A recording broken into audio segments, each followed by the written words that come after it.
मेरा नाम है सुनील कुमार और आप देख रहे हैं हमारा चैनल भक्ति फैक्ट। आज मैं आपको सुनाने जा रहा हूँ भूतिया झूला का रहस्य। गांव के बीचों बीच एक पुराना बरगद का पेड़ और उस पर लटका हुआ लोहे का झूला। दिन में तो यह साधारण लगता है, लेकिन रात होते ही ये झूला अपने आप हिलने लगता है। गांव के बुजुर्ग कहते हैं जो भी रात को इस झूले पर बैठता है वो कभी वापस नहीं लौटता। लेकिन एक लड़का था, राहुल।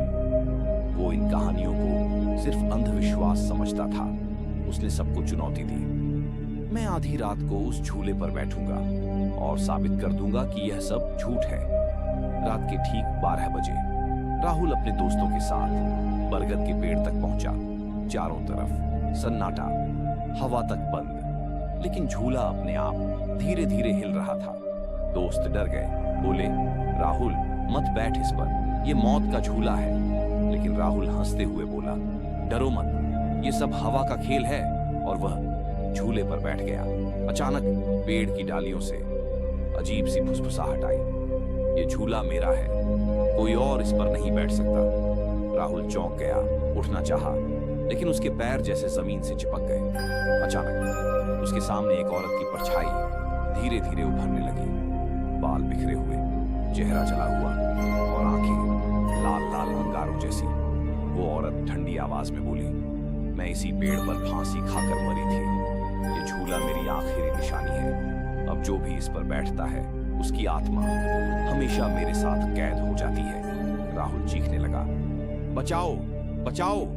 लेकिन झूला अचानक अपने आप तेजी से झूलने लगा।